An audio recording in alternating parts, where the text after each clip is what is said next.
more can the games authorities do to help clubs like yours develop, not just develop talent, but to grow and be more important in their communities? Okay.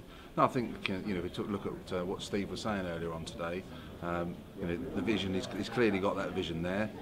It was possible to identify that there is a difference to the vision that's come previously from the RFU, and that's important for us because although there's been lots of good things coming through, from a personal point of view, as I said earlier, some of the bureaucracy that's been pushed upon the game at a lower community level has been a real challenge for us, not actually helpful in doing what we're really trying to achieve in terms of getting more people playing rugby.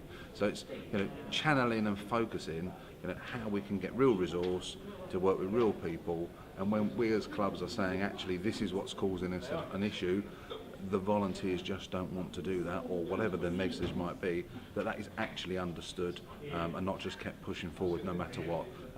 And if all other clubs are not feeling that, one club is, then believe that club. If it's genuine feedback coming back from the clubs, it probably is genuine. How much of an opportunity do you think the fact that England will host the next Rugby World Cup is going to be for clubs at community level? I think that the Rugby World Cup is a massive opportunity, but I think we really shouldn't focus all of our eggs in it, all the eggs in one basket. I commented to Steve off the record today that the previous plan of the 4-year cycle, and we recruit in 1 year, we retain in another year, etc.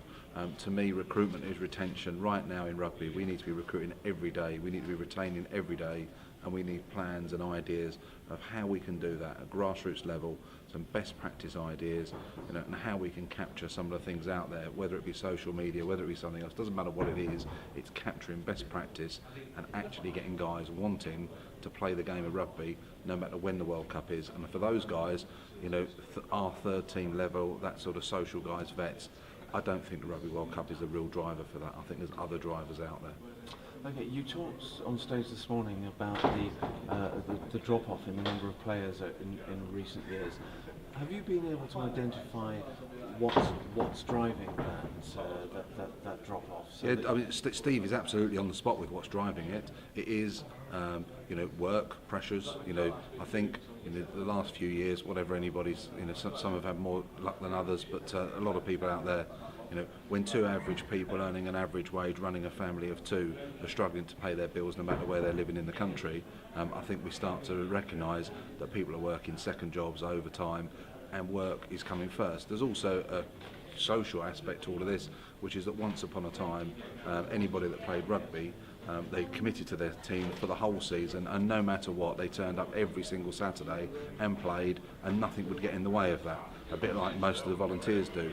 However, today's society is not the same. It's a different world. Some weeks it's the family calling, some weeks it's a stag weekend, some weeks it's another sport. It doesn't matter what it is. People have got other callings. There's so much choice out there in the world. It does mean that having the same 20 guys turning up week in, week out is just not what's likely to happen, particularly at the social level of the game. Our third team, that level downwards, that's what we need guys that will play most Saturdays, accepting the fact that they can't necessarily play all Saturdays, as those of us that have been around for longer would expect them to commit week in, week out. It just isn't happening. Yeah, that's kind of complicated at the moment for a lot of people, isn't it? Okay, and finally, and more generally, how are you finding Rugby Expo? Well, obviously I was involved in that first session. Just been involved in one workshop. I'll be looking at others and other sessions this afternoon. But last year I thoroughly enjoyed it, and already I've picked up 2 or 3 good ideas. If I pick up a few more throughout the rest of today, then it'll be a day well spent, and something that one of the things we should be doing is trying to get as many representatives of community clubs here picking up those same good ideas.